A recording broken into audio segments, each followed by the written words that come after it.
Producciones Positivas para Medios presenta Tiempo de Radio. Querido Enrique, ¿cómo estás? Muy bien, Oscar. Un gusto de estar conversando contigo y con tu audiencia. Bueno, me daba el otro teléfono, te estaba llamando en realidad el que yo tenía agendado, pero se ve que tenés más de un teléfono, eso es bueno, ¿eh? Sí, el teléfono que tenés vos es para WhatsApp. Ah, con razón. Yo tengo un teléfono para WhatsApp y otro número para llamadas directas, al mismo celular. Que no se entere González Fraga, por favor te pido, ¿eh? Por favor, eso no tenemos que haber dicho. Bueno, mi querido Enrique, estuviste escuchando un poco el programa porque era uno de mis pedidos para que después pudiéramos conversar un poco también sobre lo que se está hablando, que es básicamente lo que más nos preocupa a los trabajadores, ¿no?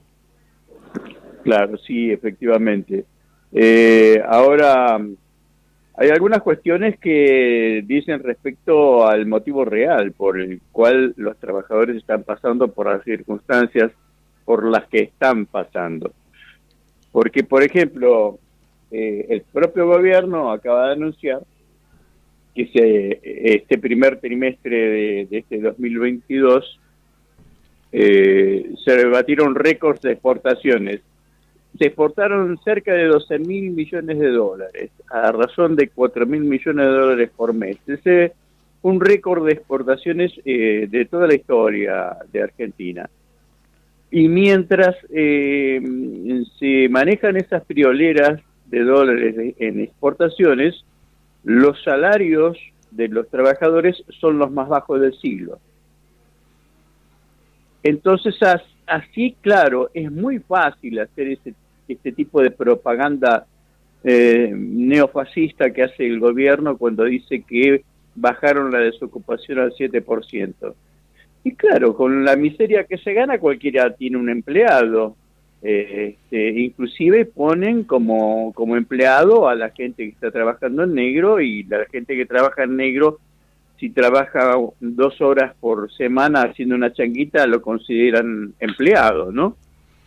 Sumamos todo, ponemos todo en la bolsa, claro. Total, no pasa nada. Pero yo me quiero detener en esto. Primero quiero decirle a la audiencia que tenemos al entrevistado, se llama Enrique Vox, y quiero que nos cuentes brevemente un poco a qué te dedicás, qué es lo que estás haciendo. Así la gente te va conociendo.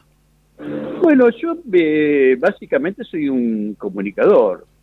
Pero toda mi vida me he dedicado a la comunicación, desde pequeño inclusive. Que no es lo mismo que el periodismo, ¿no? Son trabajos diferentes. El periodista trabaja en la producción informativa, y el comunicador es el que decide qué se dice y qué no se dice, cómo se dice y por dónde se dice. Bueno, ¿vamos bien rumbeados nosotros? ¿Por dónde vamos diciendo? Nos podés retar, acá no tenés que quedar bien de ninguna manera. A ver, cuando nosotros hablamos de comunicación, principalmente en los reclamos que le hacemos al gobierno, en esta parece una tara que toda la pauta millonaria la concentra en los grandes medios de comunicación, justamente en los que no les hace falta, porque los grandes medios de comunicación tienen el respaldo de las grandes marcas, ¿no? Todas las marcas de consumo masivo publicitan en esos medios y no publicitan en los medios pequeños y alternativos. O sea, la pauta es más necesaria en el otro sector que está prácticamente abandonado. ¿A vos cuánto te dan de pauta del gobierno? Y a mí me estarían dando nada, por supuesto, ¿no?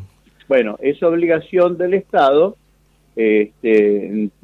asignar una pauta a un medio de comunicación. Ya le estoy diciendo al director que vaya con un palo de amasar para allá directamente a reclamar esto, pero se me va a enojar la oyente que llamó recién, que va a decir por qué le pedimos tanto al Estado, porque mira, justamente nosotros siempre hacemos hincapié en esto que es desgraciadamente el derecho a la información. que el presidente ya nos ha dicho a todos que él entiende que la información no es un derecho. Y entonces, Bueno, como no es un derecho, eso, Enrique, nos pasa justamente que desde los medios de comunicación, que además son financiados por el Estado, con pautas millonarias, pues no tenemos conciencia del dinero que se le da, después aparecen personas que uno las quiere mucho, pero que salen con el discurso de siempre remañido y gastado, que la culpa de todos los males la tiene el negro vago que no quiere trabajar. Y entonces, bueno, con eso pero tan fácil, ya nos dividieron las aguas, y ahí está mi querida, que la quiero muchísimo, aparte es una señora, no sabe cómo baila breakdance, es una cosa de loco. Mi querida Iris va por un lado y yo por el otro, cuando en realidad deberíamos ir todos por el mismo camino, pero sin embargo ellos con eso tan fácil, ¿no? De decir, la culpa la tiene el negro que no quiere laburar. Bueno, ahí está, Iris por allá, yo por acá, y entonces, ¿qué nos pasa? Lo que nos pasa. Lo que nos bueno, pasa. pero a ver, ¿cómo surge esa opinión que es absolutamente válida? Yo prefiero una persona que se equivoca y habla y no una persona que se queda callada. No, también coincidimos. Por supuesto la pusimos al aire por eso. Lo que no ocurre en claro, otras no, no, no, radios, ¿eh? Lo que no ocurre en otras radios. Andá a escuchar en Radio eh, Mitre una opinión nuestra. De ninguna manera. no, por supuesto.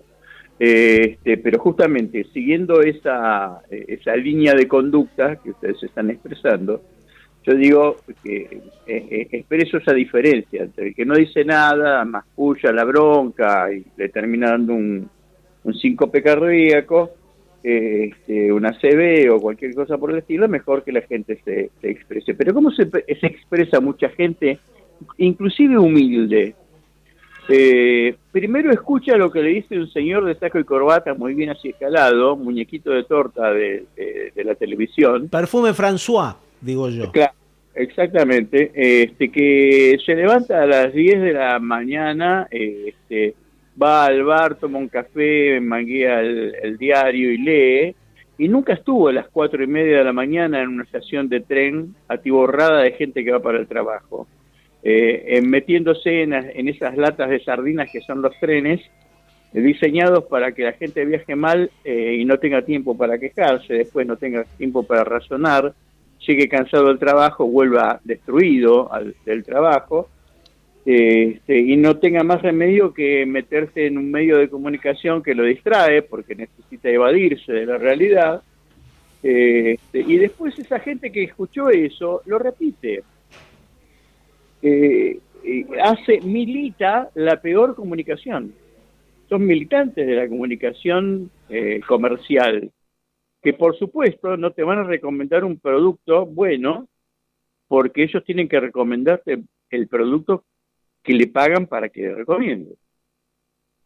Entonces, así se impuso la margarina, por ejemplo, hace muchos años, cuando yo era un muchacho joven, como un producto saludable y natural. Y horrible. Y es una mentira atroz, es un veneno que ha matado gente en todo este tiempo que tengo de vida de una manera repugnante, que debería estar absolutamente prohibida en la alimentación y de que la margarina sea componente en muchos productos alimenticios que aún se siguen vendiendo. Entonces ahí nos damos cuenta. Vos fíjate, hay inclusive campañas que arman, ¿no? Esta última campaña que sacaron de no discriminar a las personas obesas, que a mí me parece muy bien, no hay que discriminar a nadie, pero la campaña es para que la gente siga comiendo comida chatarra, reivindicando su gordura. Y esto está financiado por las marcas que trabajan ese veneno para la población. Veneno que ellos saben muy bien por qué le ponen tanta grasa, por qué le ponen tanta azúcar, por qué le ponen tanta sal. Y saben que eso termina reventando a las personas y arruinándoles el sistema inmunológico, y sin embargo lo siguen haciendo. Pero bueno, es una manera también de tener distraída a la gente, porque si nosotros vemos que estamos exportando a los pavotes gente que se forra los bolsillos no le alcanza al bolsillo para meter tanta plata, por supuesto, evade y fuga del país, porque dicen, no, en este país no voy a dejar mi dinero. ¿Y dónde lo hiciste? ¿Lo hiciste en Francia? ¿Lo hiciste en las Islas Caimán? No, lo hiciste en la Argentina. Usaste rutas pagadas por dinero de los contribuyentes argentinos. Estudiaste en colegios del Estado pagados por los contribuyentes argentinos. Y siempre le pedís al Estado, cuando hay sequía, le pedís al Estado que los auxilie porque son el campo. Cuando hay inundación, pedís al Estado que los auxilie porque son el campo. Y cuando tenés exorbitantes ganancias, no querés poner un peso. Ahora, Enrique, estábamos hablando recién, por ejemplo, habrás escuchado a mi querida Iris, a la señora que dio la opinión, supongo que la habrás escuchado, ¿no? La opinión. Sí, claro. Bueno, perfecto. Y vos decías que por un lado es saludable, pero por otro, yo por lo menos como comunicador me siento en la obligación de poder explicarle que si los problemas fueran simplemente el vago que no quiere trabajar, qué sencillo que sería todo, ¿no? Sería suministrarle un trabajo a ese vago que no quiere trabajar y decirle, bueno, si no trabajás, no te doy ningún tipo de ayuda, o para lo que nosotros llamamos derechos, no ayuda. Claro. Ahora, qué raro que aquellos que le ponen en la cabeza ese pensamiento son los mismos que defienden las políticas que destruyeron en los años 70, que lo destruyeron en los años 90 y que lo destruyeron en la época de Mauricio Macri, a las pequeñas y medianas empresas, que son las que proveen el 80% del trabajo en la República Argentina. Que lograron también que, por ejemplo, lo que era una capital de la industria San Martín ahora sea una capital del abandono, por ejemplo, entre otras cosas. Entonces, yo creo que... Claro, pero eso comenzó el 24 de marzo de 1976, continuó con la época menemista y se profundizó últimamente con Macri, ¿no? Esa destrucción masiva fue la que llevó a la gente al hambre, a la miseria, a la desesperación, a la delincuencia, porque yo he vivido en Argentina, donde vos podías caminar tranquilamente por la calle. Bueno, donde... pero eso se lo atribuyen a que había militares en la calle. No, bueno, pero eso es una mentira. Por eso romantizan, por eso los negacionistas, de lo que vamos a hablar más tarde, romantizan aquella época. Clarifícamela, Enrique, contámela como si tuviera 4 años.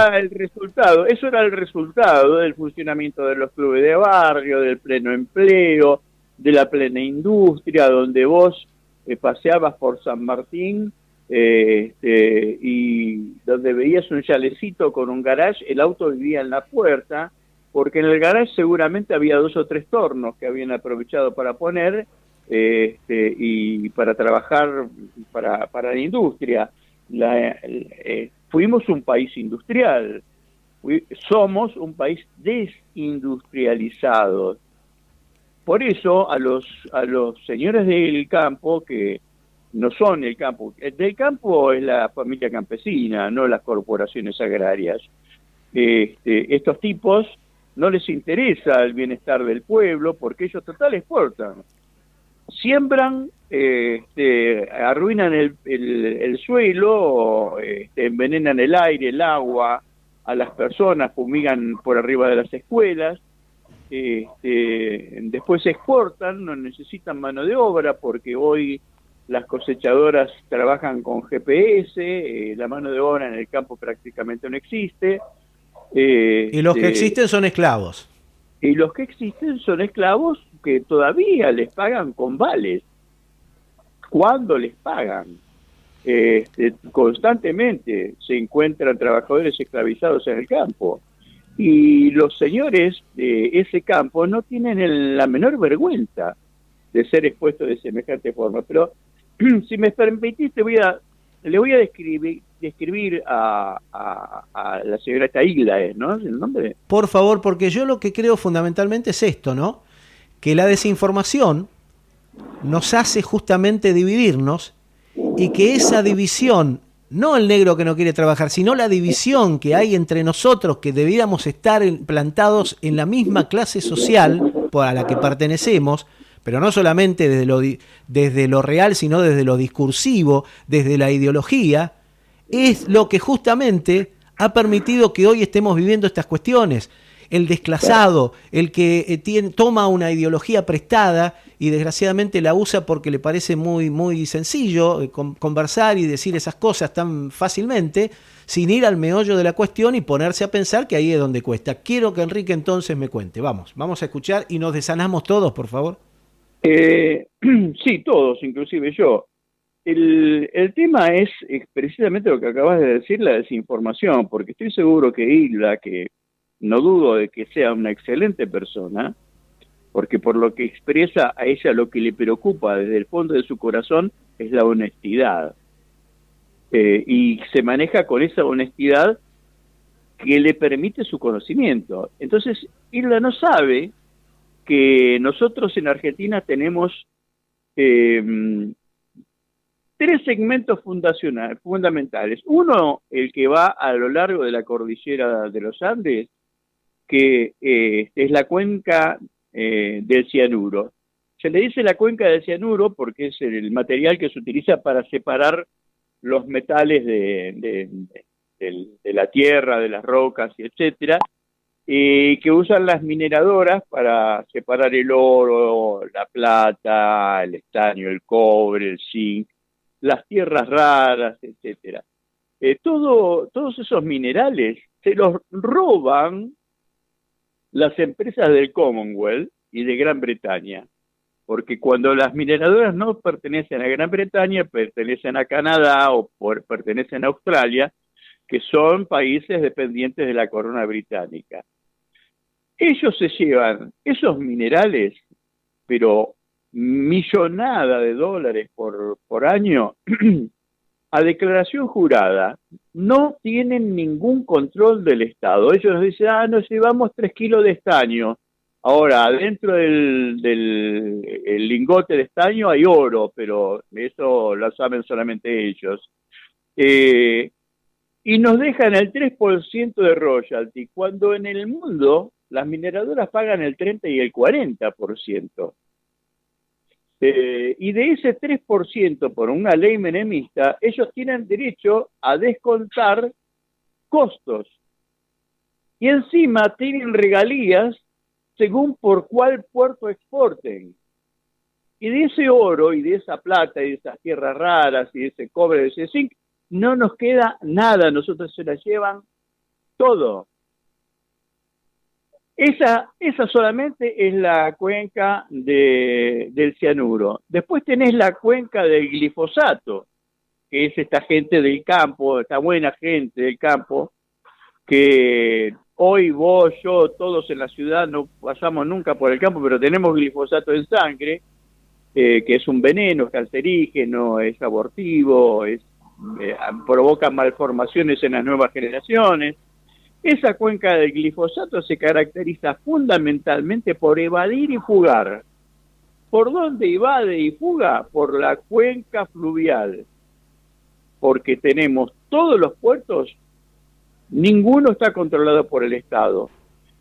Y el Estado no factura con ninguno de esos puertos. ¿Por qué? Porque por el Canal del Indio salen todas las exportaciones y son controladas por el puerto de Montevideo, que es el que factura.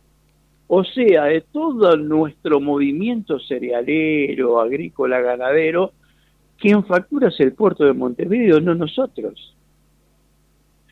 Entonces, mi querida Hilda, la platita que le dan a esa pobre gente para que pueda morfar y se pueda acomodar la vida, que no le queda a él, esa platita va al almacén de barrio, va al kiosco, va al supermercado y mueve la economía. Los que evaden y fugan no mueven la economía. Y esto no es una decisión económica nacional, es una decisión impuesta, porque a ellos no les conviene que nosotros nos desarrollemos, porque Si la gente empieza a ganar bien, pensá, Hilda querida, Iris, si el Iris trabajador, querida, Iris querida. Iris, Vamos, Iris, besito para Iris.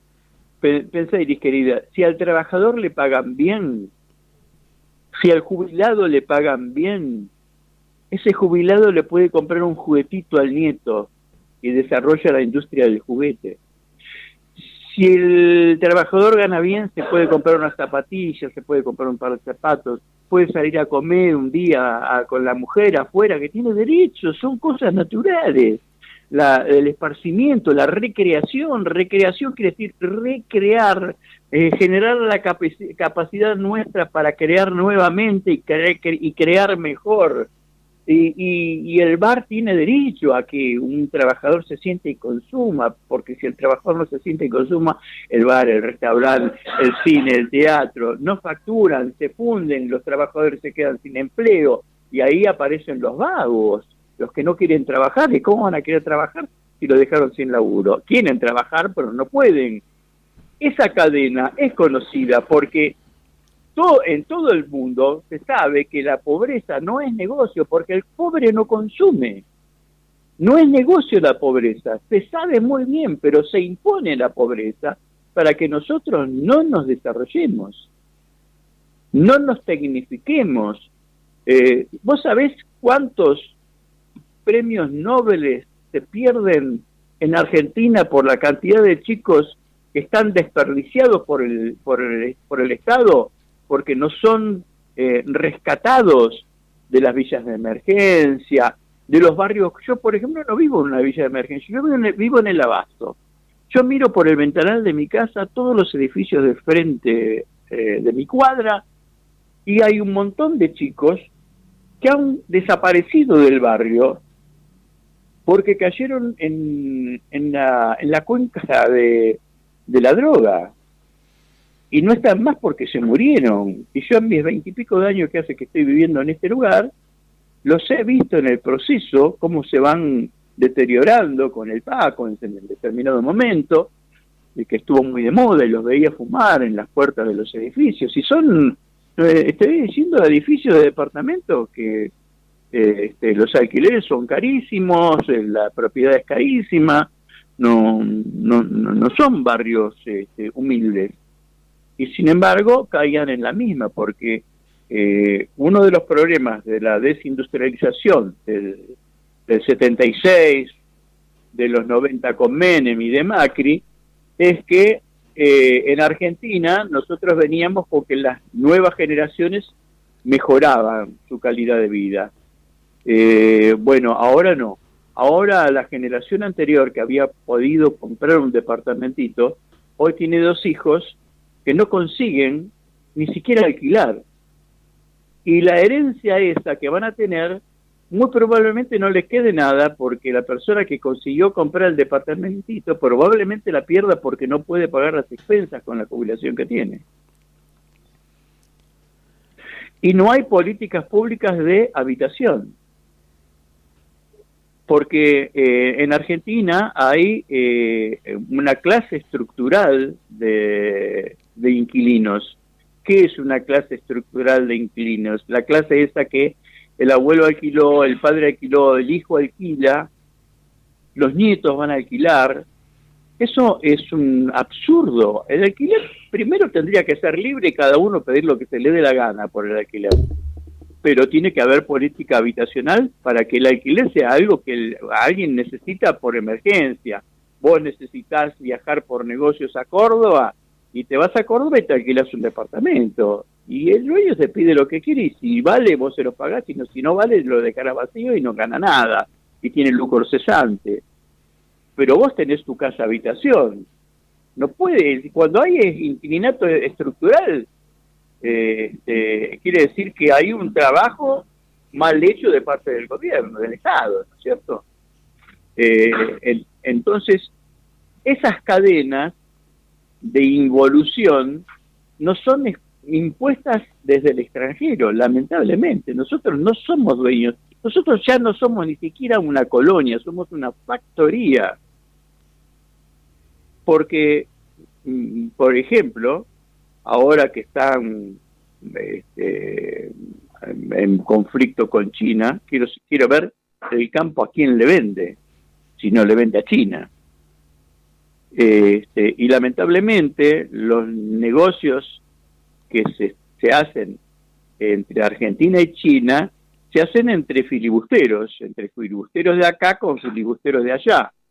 No se hacen entre los estados, porque lamentablemente el Estado argentino no se ha preocupado por ir a China y planificar el comercio con China, y ser el Estado el que lo planifica de acuerdo a las necesidades de su pueblo y a las posibilidades del otro pueblo. No, esto ha quedado en manos de los filibusteros. Entonces nos sumergen en glifosato sin importarles, y vos andá a hablarle de que no se puede usar el glifosato como está prohibido en muchos países del mundo, ¿no? No te lo van a aceptar. Ahora, lo has explicado, cosas que nosotros hemos hablado, lo has explicado muy brillantemente y muy ampliamente. Ahora, vamos a las cosas que sí se pueden hacer y la esperanza que nosotros teníamos allá por 2019 cuando votamos a Alberto Fernández y al Frente de Todos, y esta disyuntiva entre lo posible y lo imposible. ¿Hasta dónde crees que llega ese límite de lo posible a lo imposible? ¿Podemos soñar con utopías, como decía Rita Cortese? ¿Podemos atravesar las vallas de lo posible para ir por lo imposible? ¿Tenemos alternativas de hacerlo? Voluntad política parece que no, pero digo, ¿se podrá empezar con eso de empezar a llenar el cascarón vacío? Por lo menos para empezar, ¿no? Y yo entendía bastante lo que vos decís, por supuesto, porque una cosa es pensar con la panza vacía o medio llena, a pensar con la panza llena. Uno empieza a pedir cada día más derechos, y cada día más derechos. Y esos derechos que va pidiendo, por supuesto, son la contraparte de los privilegios de unos pocos que no están, por supuesto, de ninguna manera y bajo ninguna circunstancia dispuestos a aflojar, ¿no? Ahora, la pregunta es esta: ¿podremos ir por lo imposible y dejarnos de conformar con lo posible para empezar a retomar el camino que arrancó allí en 1945, ¿no? Calculo. Sí, mira, eso eso se sabe muy bien, inclusive se sabe desde los estratos más elementales. Por ejemplo, en marketing y en ventas se sabe que si un vendedor se pone metas cortas, va a vender muy poco. Si un vendedor se pone metas altas, va a vender bastante bien. Y si un vendedor se pone metas imposibles, va a ser un excelente vendedor. Entonces, es como dijo Ford en algún momento, no sé si él lo copió de alguien, pero dijo, si pensás que vas a triunfar, y si pensás que vas a fracasar, vas a fracasar. Entonces, las metas, el posibilismo, es una mentira, es una manera de justificar lo que vos no tenés ganas de hacer. Es una manera de distraer a la gente con yo le digo melonear a la gente, ¿no? En principio, yo nunca creí en Alberto Fernández. En determinado momento me hicieron una entrevista de un medio de comunicación de Brasil, preguntándome por Alberto Fernández, y ellos lo tenían como el izquierdista, ¿no? Y no me podían creer lo que yo les decía. Cuando yo les decía que Alberto Fernández, la única vez que fue elegido por alguien a algo fue a legislador de la ciudad de Buenos Aires por el partido de Domingo Cavallo, un partido de extrema derecha, que fue cabalista, que fue menemista, que cuando fue superintendente de las compañías de seguros destruyó las compañías de seguros nacionales. Que Alberto Fernández fue un personaje impuesto por Mañeto a un presidente débil, como le decían a Néstor Kirchner, que había subido con un 22% de los votos, y se lo pusieron nada más ni nada menos que como jefe de gabinete, ¿no es cierto? O sea, para tenerlo controlado muy bien de cerca. Y no le funcionó. Y no, claro, pero por supuesto. Pero tuvieron reemplazo en SEG inmediatamente con otro empleado de la embajada que fue Massa, por ejemplo, ¿no? Claro. Entonces, pero vos fijate, yo te hablé de Néstor Kirchner, vos querés peor situación de Argentina que la que recibió Néstor Kirchner, que en pleno default, con una deuda impresionante, impagable, y con la gente descreída por completo, porque antes de Néstor Kirchner hubo 5 presidentes en una semana, y la gente decía que se vayan todos, era la consigna popular, que se vayan todos, mayor descreimiento que con la etapa de Néstor Kirchner nunca hubo en Argentina. Sin embargo, el hombre supo dar las señales necesarias, que conquistó al pueblo y terminó votando a Cristina, primero por el 45%, y después en la segunda presidencia con el 55%. Yo en el 2015 escribí una nota que se llama El golpe oscuro, y hablo de las presiones externas. No nos olvidemos que a Perón, las presiones que tenían en las presiones externas. ¿Cuál era la consigna en la época de Perón? ¿Braden o Perón?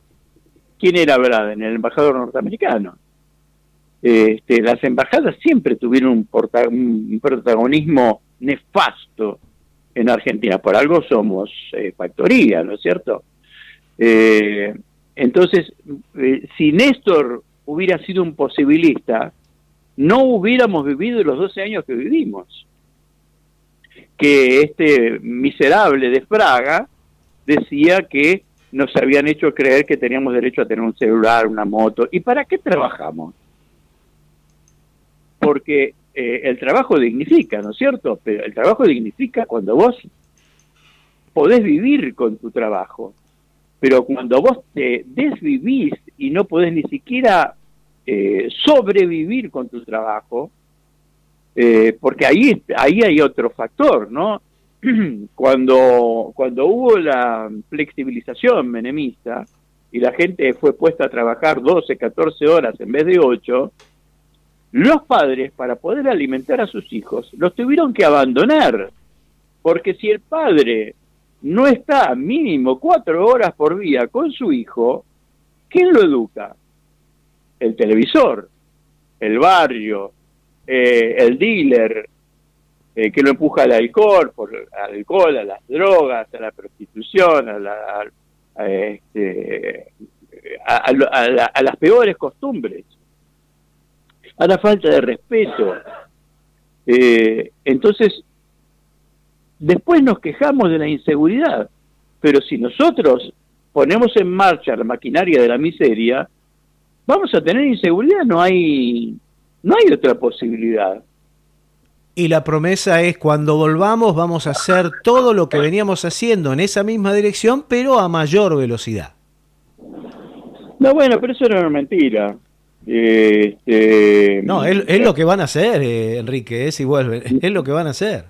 Ah, no, si vuelven estos, no interpreté bien. Sí, no te preocupes, es lo que dijo Mauricio Macri, y dijo que justamente él está convencido que vuelven al poder.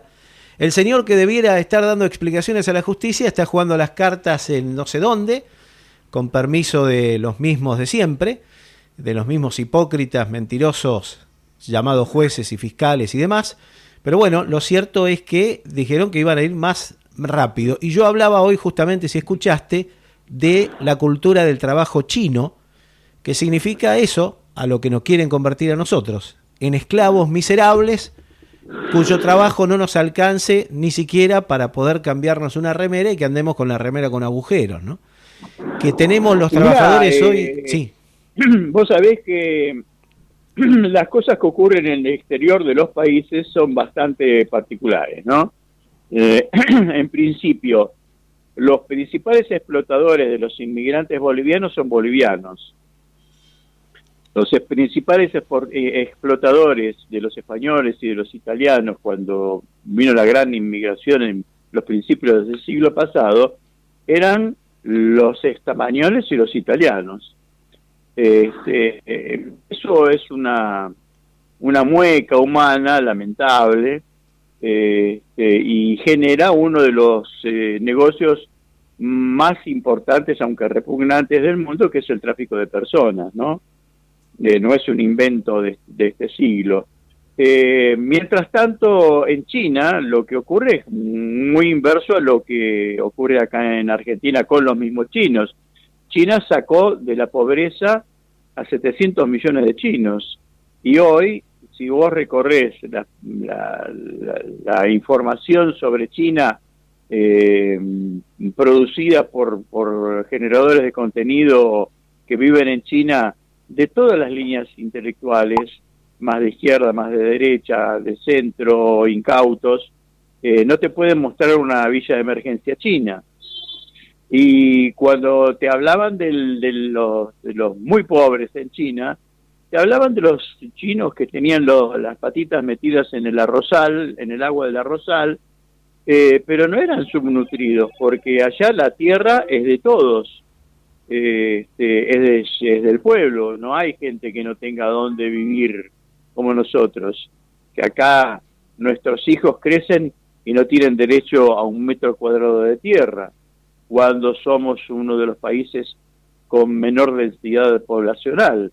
Esto porque tenemos una oligarquía rancia, que, como decía San Martín, no les importaba ser independientes, y no querían mandar a sus hijos a pelear por la independencia. Y como dejó escrito San Martín, la independencia argentina fue conquistada con originarios, con negros, con gauchos, e inclusive con algunos españoles, porque en nuestros ejércitos también había españoles.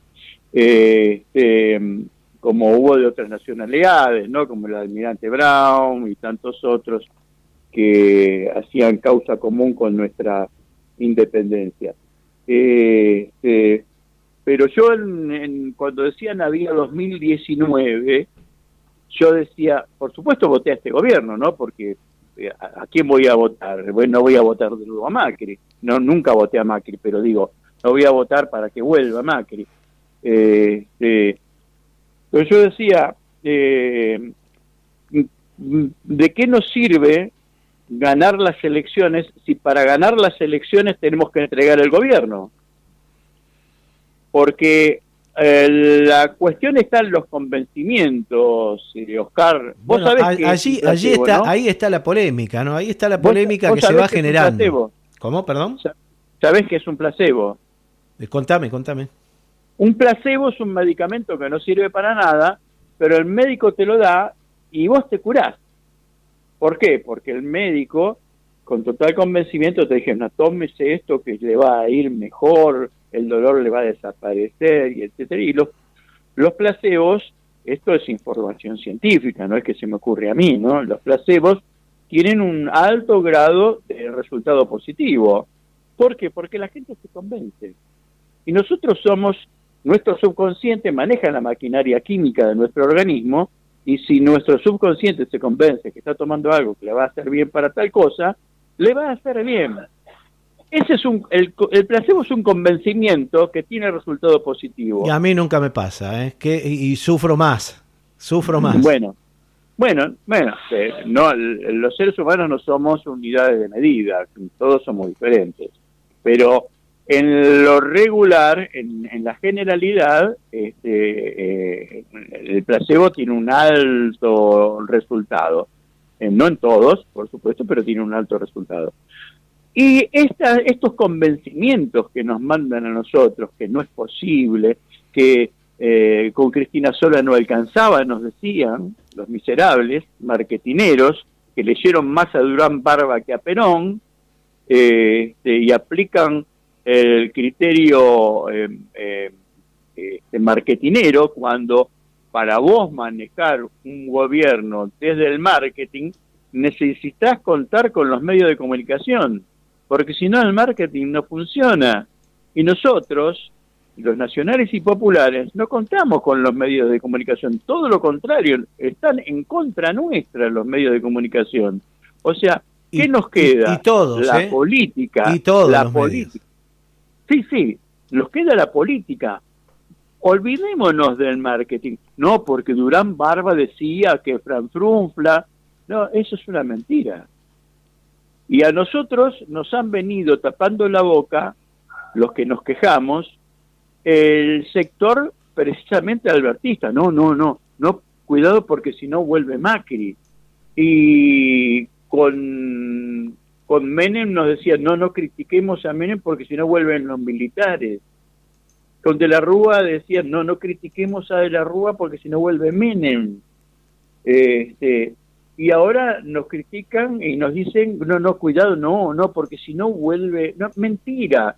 Eso es subestimar la capacidad de razonamiento del pueblo y a toda esa masa crítica impresionante que mueve el campo nacional y popular. Pero justamente allí está todo. Mirá, escuchábamos entre tantas frases, por ejemplo, a ese señor Esteban Bullrich, no sé si lo conoces. Sí. Bueno. Esteban Bullrich, del cual todos se apiadaron, menos yo, perdónenme que sea duro. Sí, poneme en la lista. Porque yo recordaba esa frase.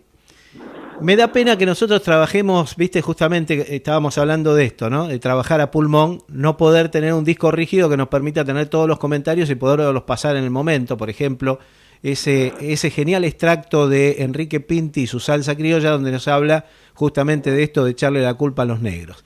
Y también de no tener en este momento el audio de Esteban Bullrich, pero lo voy a graficar más o menos. Él decía que teníamos que crear, que gestar, que educar a los chicos y chicas de hoy para que puedan vivir en la incertidumbre, claro, y disfrutarlo, dijo. Claro. Entonces lo que nos estaba diciendo es, bueno, ahora ya tenés el aire acondicionado de adorno cuando o lo tuviste que vender para pagar la energía eléctrica, o lo tenés de adorno porque no lo podés prender. Tenés el televisor, pero que lo vas a tener que vender porque no te alcanza para el alquiler. Pero no importa, toda esa incertidumbre tenés que aprender a vivir con ella y disfrutarla. Y yo hoy le preguntaría a ese señor que no conocía la incertidumbre hasta ahora, que parece que el castigo divino a veces llega, y yo le quisiera preguntar si está disfrutando de esa incertidumbre porque vive una enfermedad que es progresiva, una enfermedad que no se sabe qué le va a pasar mañana. Sabe que es degenerativa, pero no sabe cuál facultad de su cuerpo dejará de funcionar o responder a sus deseos. Y quisiera preguntarle si él puede disfrutar ahora de esa incertidumbre, ¿no? Bueno, pero disfrutó de meter todos los días a un pibe preso. Claro, pero quiero decir que ellos, entonces... Esa también fue una manifestación. Sin lugar a dudas.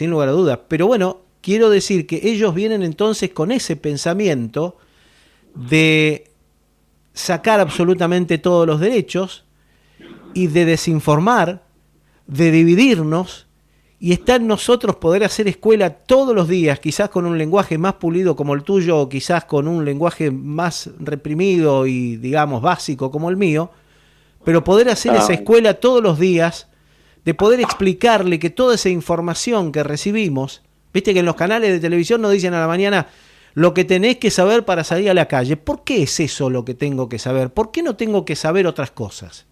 ¿Por qué son esas cosas que me imponen que tengo que saber? Entonces quiero decir, para cerrar la idea, que evidentemente darnos cuenta que ese derecho a la información que tenemos, que está siendo totalmente vulnerado, nos debe a nosotros recrear el ingenio, recrear la capacidad de la crítica, de reforzar la crítica, el pensamiento crítico, y poder analizar verdaderamente por dónde viene este conflicto de por qué nos pasa lo que nos pasa hoy. Mira, déjame decirte, vos estabas hablando con mucha claridad y certeramente sobre el derecho a la información. Y hay tres garantías constitucionales fundamentales que normalmente se confunden. La Constitución Nacional, y esto no es opinable, Alberto puede decir lo que se le dé la gana, que bueno, dice tanta pavada que... pero una mano molesta. No, claro, una lancha más que le hace al tigre, ¿no? Una garantía constitucional es la libertad de prensa, que no es lo que la gente supone. La libertad de prensa es la libertad de los medios de comunicación, y de los grandes medios de comunicación incluidos. La libertad de expresión. La libertad de expresión es la de cualquier persona, pero profesionalmente hablando es la tuya, la mía, la de los que comunicamos algo. Entre estos dos conceptos que a nosotros nos lo venden disfrazados de sinónimos, y no son sinónimos, muchas veces hay grandes chisporroteos, porque anda vos a practicar la libertad de expresión en Clarín si vos no pensás como la línea editorial de Clarín. No te dejan ni siquiera traspasar la puerta, por Dios. No, claro, pues, primero no te van a admitir porque te investigan todo. El Facebook, todo, obviamente. Todo. No, pero aparte, los exámenes de ingreso, en cuanto detectan en una persona inteligencia ética, la descartan, porque ellos necesitan funcionales. Y esto es una denuncia que estoy haciendo, una vez más, a ciertos exámenes que se le hacen a las personas para ingresar a trabajar. Cuando detectan a una persona con inteligencia ética, la descartan. Bueno, hablamos de dos garantías constitucionales, la de la libertad de prensa y la libertad de expresión. Pero la tercera garantía constitucional es el derecho a la información. Eso está expresado en la Constitución. No es una opinión de Enrique Bosch o de Oscar. No, está expresado en la Constitución Nacional. Creo que se debería ampliar el abanico de incumbencia de del derecho a la información. Creo que debería ser un poquito más claro, pero existe y no es utilizado, porque cuando, por ejemplo, alguien se manifiesta unilateralmente como medio de comunicación, debe cumplir con el rol y no debe desinformar en vez de informar. Porque aparte ellos tienen hasta la precaución, vos habrás notado que hace muchos años, décadas, que no hay informativos en la televisión, hay noticiosos. El noticioso del... Bueno, y a doña Chola hay que explicarle que la diferencia entre información y noticia es dramática. En las redacciones viejas preguntaban ¿qué es una noticia? Y uno de los periodistas decía, bueno, noticia es que un hombre muerda a un perro, porque que un perro muerda a un hombre no es noticia, es lo más normal del mundo. ¿Y cuál es el conflicto de esta diferencia semántica? Es que cuando a vos no te dan una información porque no es noticia, como por ejemplo que hay perros mordiendo gente, no te están permitiendo generar las políticas sanitarias necesarias para corregir este problema de que los perros andan mordiendo gente. Entonces, ahí está. ¿Qué es la noticia? Noticia es lo que se nota, no es lo que te informa. Y vos, si das información, y esa información no tiene una connotación curiosa, graciosa, preocupante, por ahí no te vas a preocupar demasiado. Pero los medios de comunicación, para garantizar lo que en marketing se conoce como, se me borró el término de la cabeza ahora, fidelización, en marketing se conoce como fidelización, para fidelizarte, a vos siempre te cierran con una noticia que te conmociona y te preocupa mucho, te asusta, te da miedo. Porque si a vos no sentís miedo, al día siguiente por ahí no lo escuchás ese medio de comunicación, pero querés saber qué pasa con eso que te dio miedo ayer, entonces hoy de nuevo te conectás. Y hoy te van a cerrar con algo, otra cosa diferente que te da miedo, para que mañana vos te vuelvas a conectar. Ahora, el oyente barra oyente televidente, yo también le empiezo a asignar responsabilidades, porque no es lo mismo cuando teníamos 4 canales de televisión barra 5, cuando teníamos 6 o 7 radios de amplitud modulada, a hoy que tenemos la posibilidad, nosotros, juntando, haciendo una vaquita, de poder tener un humilde medio de comunicación, por ejemplo, como este, para romper ese cerco de lo posible que nos dicen que existe, a lo imposible, para poder hacer esta escuela que en realidad, la verdad, que debemos ser 3 o 4 que estamos en este momento pendientes de lo que están diciendo, porque es más fácil, y ahorro tiempo, cuando me dice, mira, hola, ¿qué tal? ¿Cómo estás? Los problemas de la Argentina, te lo resumo así, mira, son esos negros que no quieren laburar. Bueno, ay, qué bueno, chao, nos vemos. Entonces me voy a tomar un cafecito, me voy a hacer 4, ya está, con esas 3, 4 palabras ya sé cuál es el problema de la Argentina y ahorré un montón de tiempo con estas explicaciones, Enrique, que estamos dando nosotros, que llevan tiempo, que son complejas, que hacen que tengamos que interpelarlos a nosotros mismos y nuestras propias estupideces. Y bueno, lleva trabajo, Enrique, por favor. No voy a hacer la pizza, la quiero pedir, que me la traiga. No voy a andar pensando, mejor que me digan, que es más fácil.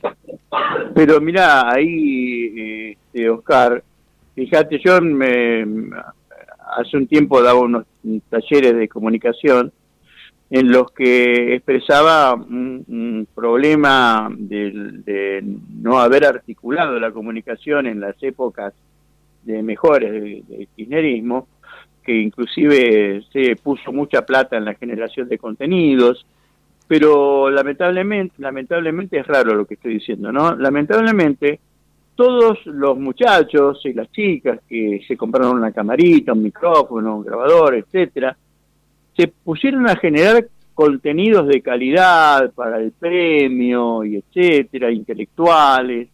Yo disfruté mucho de Aqua Federal, por ejemplo, me daba panzada de cosas maravillosamente realizadas.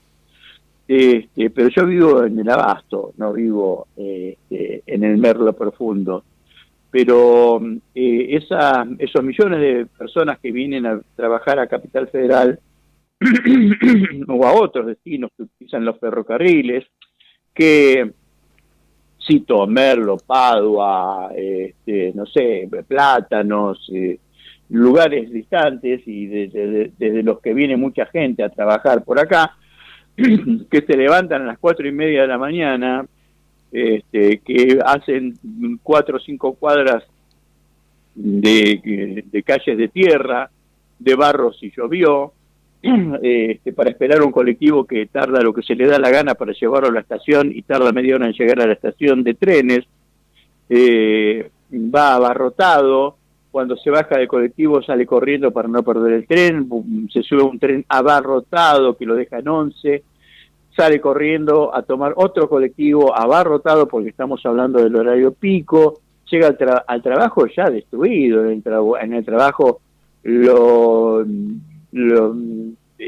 presionan, lo amenazan, le exigen, lo basurean, el tipo tiene miedo de perder el laburo y cuando se vuelve a tomar el mismo colectivo repleto hasta 11, el mismo tren que salió corriendo para no perderlo hasta Merlo, a Padua, a todos esos lugares, se baja corriendo para que el colectivo no lo deje de a pie, porque los colectiveros de estas estaciones, yo lo sé muy bien, se dejan de a gamba, ven que llega el tren y salen corriendo, y llega de noche con los grillos cantando por esas mismas calles de tierra o de barro a su casa, destruido.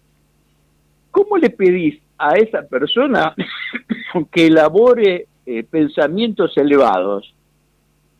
El tipo quiere una distracción, quiere algo que lo motive, inclusive para cumplir con su señora esa noche, un par de tetitas por la televisión, un par de culitos por la televisión, que se muevan, que jajaja, que lo evadan de esa realidad nefasta en la que vive, que después de tanto sacrificio no sepa si va a llegar a fin de mes. Porque no hay que hacer arte con la comunicación. El arte es para el arte y la cultura. La comunicación, el arte de la comunicación es llegar con el mensaje. Porque si vos no llegás con el mensaje, permitís que a las personas las meloneen con que el problema son los negros y no las toneladas de oro que nos roban, las toneladas de trigo, de soja, de carne que evaden, fugan, no la pérdida de soberanía de los ríos, que nadie se dé cuenta de eso. Y después tenés otra cuestión que dice mucho respecto de la soberanía, como por ejemplo los trabajos miserables que han hecho la Fundación Ford en Argentina, el CARI, las ONG de Soros, por ejemplo, que financian a lo peor en todos los partidos políticos. Ellos provocan la fragmentación transversal, con las neurosis de alimentación, de género y de clima, por ejemplo, ¿no? Entonces tienen a todos los partidos políticos segmentados con estas cuestiones y manejan mejor los hilos desde arriba. Muy bien explicado, Enrique, realmente ya nos queda muy poquito tiempo, pero yo hoy hablaba justamente de esos nubarrones que se están viniendo. No es que haya sol ahora, pero esos nubarrones son terribles, justamente de los miedos que vos decías, yo tengo esos. ¿Habrá alguna posibilidad de evitar esa tormenta que se viene, esa tormenta perfecta que se viene? Mirá, el cambio es inevitable. Primero porque el sistema financiero internacional está destruido. Justamente desde la City de Londres con sus sucursales en Wall Street y la Reserva Federal, porque todos hablamos de Estados Unidos y culpamos a los Estados Unidos que sí, han cometido cosas aberrantes, pero en realidad los que manejan los piolines es desde la City de Londres, el sionismo internacional, que no es necesariamente el judaísmo, no son todos los judíos que son sionistas, inclusive muchos sionistas ni siquiera son judíos, pero como el sistema financiero no da para más, está en una implosión inminente, necesitan un factor externo, distractivo de gran envergadura, como es por ejemplo una guerra, para disimular el derrumbe. El Asia representa 3/4 partes de la población mundial. Nosotros creemos que la humanidad es esa humanidad que conocemos como anglo-europea, blanquita, bien vestidita, fashion, y resulta que ese anglo-europeísmo es menos del 10% de la población mundial.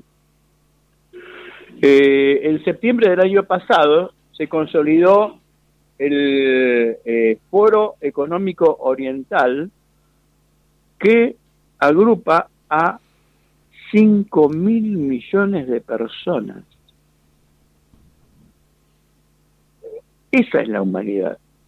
Nosotros también estamos integrados, pero nosotros no vamos a creernos que somos Occidente. Nosotros no somos Occidente. Al sur de Río Bravo, en este continente, ya no somos Occidente. A los guaraníes no los consideran Occidente, a los quichuas no los consideran Occidente. Occidente son blanquitos, impecables, amorosos, del norte de este continente y Europa. África no es Occidente.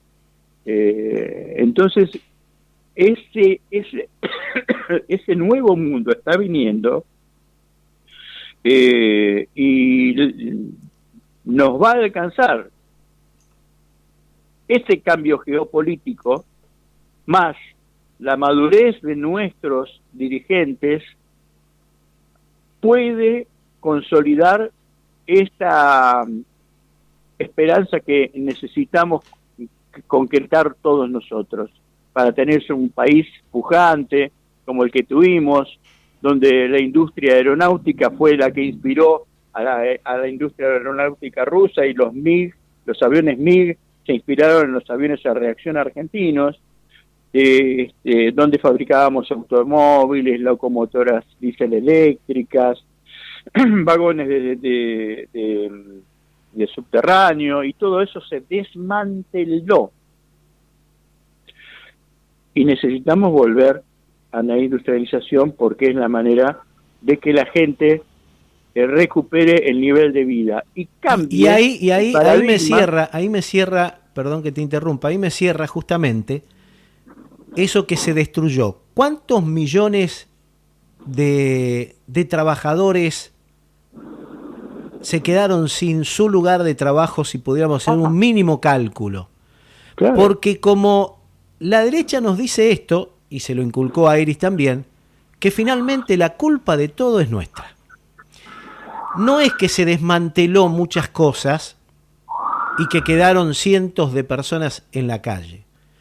Y a partir de eso, como un dominó, empezamos a perder lo que decía Iris justamente, el respeto, lo que también hablabas vos, el respeto a un montón de cosas. Porque claro, si no estás y tenés que salir a buscar cartón por la calle, si no estás y tenés que estar 12, 13, 14 horas en tu casa, ¿cuál es el respeto que podés generar o qué educación le podés dar a tus hijos? Y todos aquellos que quedaron al margen, que se les dice hoy que la culpa no es de estos que destruyeron, rubiecitos bien perfumados de ojos celestes, es de ellos que no quieren trabajar. No es la culpa entonces sino que la culpa es nuestra. Y como se resume a que la culpa es nuestra, entonces sigamos por este camino y ya está, total, la culpa es nuestra. Hagamos en todo caso un mea culpa, a ver si empezamos a mejorar nosotros mismos, solos nosotros, ¿no? Sí, pero vos sabés que para reivindicar a Hilda, murió ahora Madeleine Albright, ¿no? Esta norteamericana, que nos la presentan a nosotros como una heroína, que fue una criminal de guerra. A ella le preguntaron en determinado momento si había valido la pena que murieran 500.000 de niños en Irak con las mentiras de las armas de explosión masiva y todo eso, y ella dijo que había sido una cuestión dura, pero que valía la pena. Y es una mujer impulsada por Soros, por ejemplo.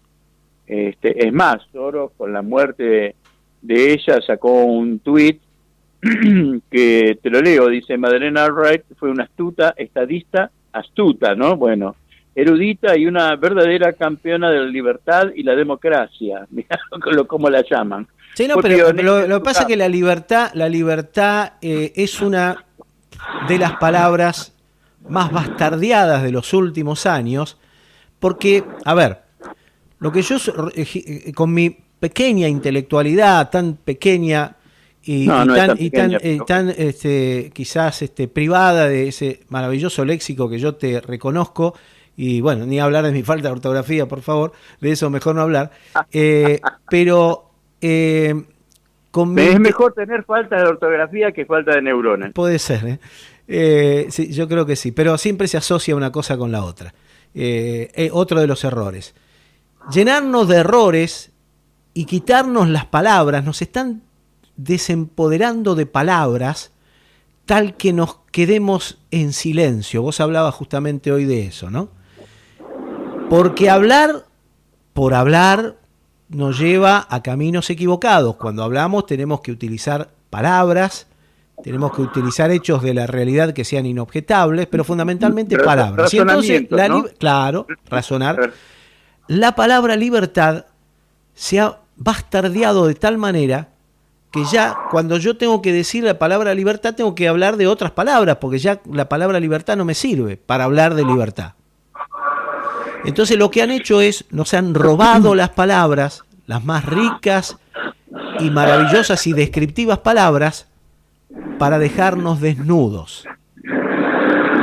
Sí, mirá, vos decís la palabra libertad. El poder, a través del Instituto Tavistock de Londres, cualquiera pone en Google Instituto Tavistock de Londres y se entera de qué se trata.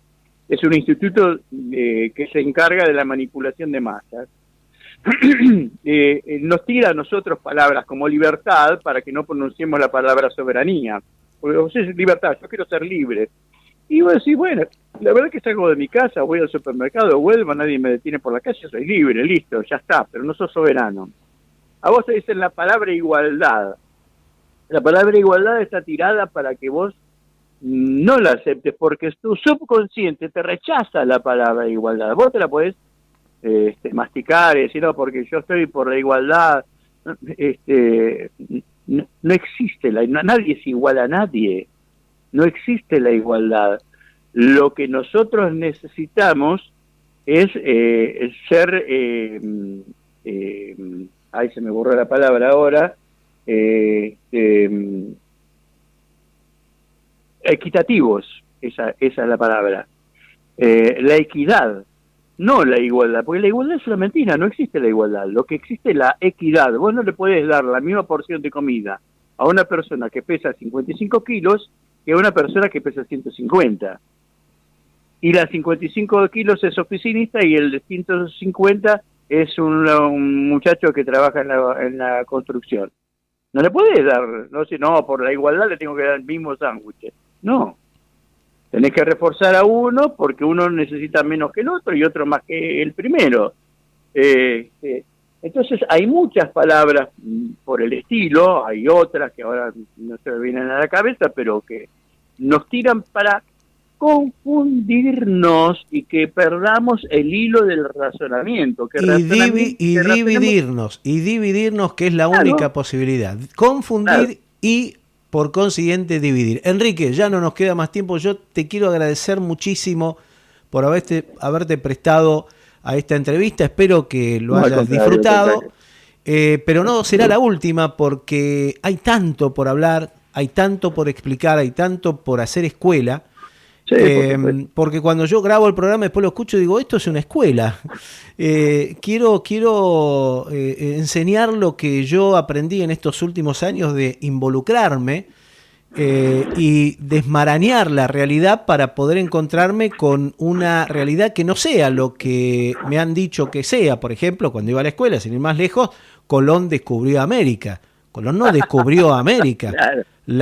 América ya existía. Lo que vino a Colón justamente es a imponer esto que vivimos hoy, porque si quizás Colón no hubiese venido nunca a América, no estaríamos sentados alrededor de una fogata y un señor mayor, esos que hoy los internan en un geriátrico, nos estaría dando las pautas de las verdaderas razones de vivir, el verdadero camino de la vida, el verdadero camino así que tenemos que transitar. ¿No sería maravilloso aquello? Yo a veces sueño con aquello, pero sin embargo tenemos esto, que es todo lo que acabamos de describir hoy, ¿no?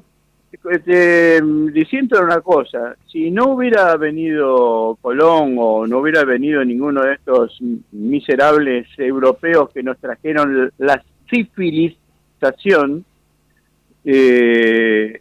hoy estaríamos tecnificados, porque en este continente estaba el calendario más perfecto del mundo, había conocimientos astronómicos excepcionales, y los grandes laboratorios siguen yendo al Amazonas para buscar el conocimiento, la sabiduría de las naciones originarias, que los desasnan de qué cosa sirve para curar qué en la selva. O sea, no estaríamos con una pluma y andando descalzos por la calle. Estaríamos tecnificados porque la humanidad venía avanzando muchísimo en este continente. La sepultaron después, los martirizaron, los marginaron, los sumergieron en la miseria, los asesinaron a mansalva. Así que, bueno, yo te agradezco muchísimo que me hayas permitido llegar a tu audiencia, te mando un abrazo y te felicito por esta patriada que haces con tu medio de comunicación. Y no sale el costo de que las personas allegadas nos miren de costado y nos digan, ¿para qué estás haciendo esto? ¿Qué sé yo? Para algo debe ser. Un abrazo grande, mi querido Enrique. Igualmente para vos.